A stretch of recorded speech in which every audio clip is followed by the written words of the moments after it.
आखिर भाजपा जो है मुकेश सहनी को पत्र क्यों नहीं लिखा? एनडीए के अलावा महागठबंधन के रास्ते भी खुले हैं। इस बैठक में शामिल हो गए तो फिर उनके लिए महागठबंधन का दरवाजा जो है वो बंद हो जाएगा। कहा जा रहा है कि भाजपा जो है एक तीर से कई निशान करना चाह रही है। तमाम दलों को बुलाकर यह बताना चाह रही है विपक्षी दलों को कि भाई मेरे पास भी इतने दल है।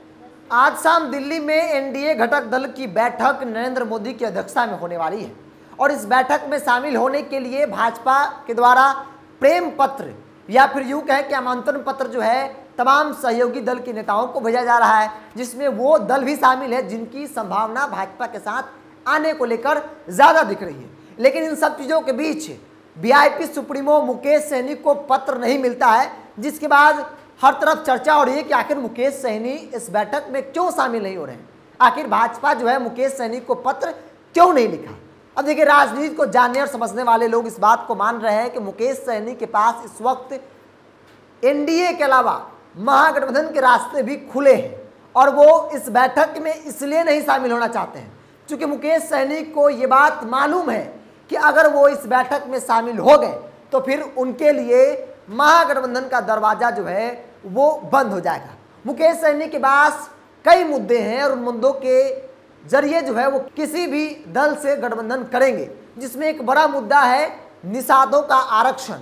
उसके साथ साथ बिहार के अलावा उत्तर प्रदेश और झारखंड में भी सीट जो है उनको चाहिए। ऐसे कई मुद्दे हैं। अब देखिए, एनडीए घटक दल की बैठक दिल्ली में होने वाली है। खुद प्रधानमंत्री नरेंद्र मोदी घटक दलों के साथ वार्ता करेंगे, बातचीत करेंगे, चाय नाश्ता बिस्किट खाएंगे।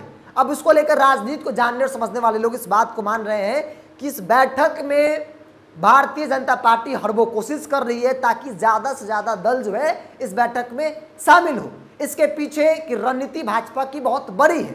कहा जा रहा है कि भाजपा जो है एक तीर से कई निशान करना चाह रही है। सबसे बड़ी बात, इस बैठक में तमाम दलों को बुलाकर यह बताना चाह रही है विपक्षी दलों को कि भाई मेरे पास भी इतने दल है। अगर विपक्ष यूनाइट हो रहा है, जिसके पास 30-35 दल है, 28 दल है, तो मेरे पास भी कम नहीं है, मेरा भी कुनबा मजबूत है, कमजोर नहीं है। दूसरी बड़ी बात कही जा रही है कि इस बैठक के जरिए, इस बैठक में बुलाकर भारतीय जनता पार्टी जो सहयोगी दल है उनको फंसाने की कोशिश भी कर रही है कि अगर आप उस बैठक में चले गए तो फिर आपके लिए दूसरे दलों का दरवाजा, दूसरे गठबंधन का दरवाजा जो है वो बंद हो जाएगा।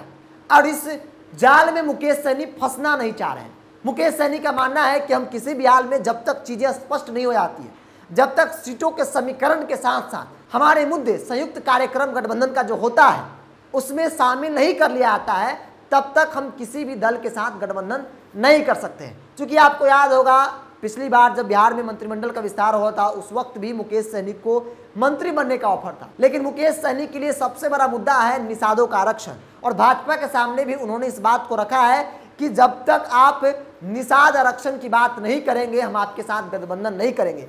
दूसरी बड़ी बात है कि मुकेश सहनी बिहार में कुछ सीटों पर कॉम्प्रोमाइज कर लेंगे, लेकिन लोकसभा के साथ साथ उनको विधानसभा की सीटें भी कंफर्म चाहिए कि आपको विधानसभा में इतनी सीटें दी जाएगी ताकि हम 2 साल पहले से उन सीटों पर तैयारी करें। इसके अलावा मुकेश सहनी हर हाल में बिहार के अलावा उत्तर प्रदेश में भी एक सीट चाहते हैं लोकसभा की, झारखंड में भी चाहते हैं, क्योंकि उनकी पार्टी पहले से वहाँ काम कर रही है और मुकेश सहनी हर प्रयास कर रहे हैं ताकि बिहार के अलावा झारखंड, उत्तर प्रदेश में उनकी पार्टी जो है वो मजबूत हो। तो मुकेश सहनी के पास एक नहीं कई मुद्दे हैं और उन मुद्दों के सहारे किसी भी गठबंधन के साथ हो जाएंगे। वो अलग बात है कि मुकेश सहनी को सुरक्षा मिल गई, जिसके बाद कहा गया कि मुकेश सहनी भाजपा के हो गए, लेकिन अब तक मुकेश सहनी भाजपा के नहीं हुए हैं। मुकेश सहनी ने अपने पत्ते अब तक नहीं खोले। मुकेश सहनी इस बात को जानते हैं कि अगर वो बैठक में चले गए तो फिर उनके लिए महागठबंधन का दरवाजा भी बंद हो जाएगा, क्योंकि मुकेश सहनी के पास महागठबंधन का रास्ता भी खुला है और एनडीए भाजपा के साथ जाने का भी रास्ता खुला है। और आगामी 25 दिसंबर को मुकेश सहनी एक बड़ा कार्यक्रम करेंगे और उस कार्यक्रम में मुकेश सहनी बड़ा ऐलान करेंगे गठबंधन को लेकर। तो जो चर्चाएं हर तरफ हो रही है कि आखिर मुकेश सहनी क्या करेंगे, मुकेश सहनी की नैया न इस पार है न उस पार है, बीच धरा में फंसा है, आखिर मुकेश सहनी वहां से निकलेंगे कैसे।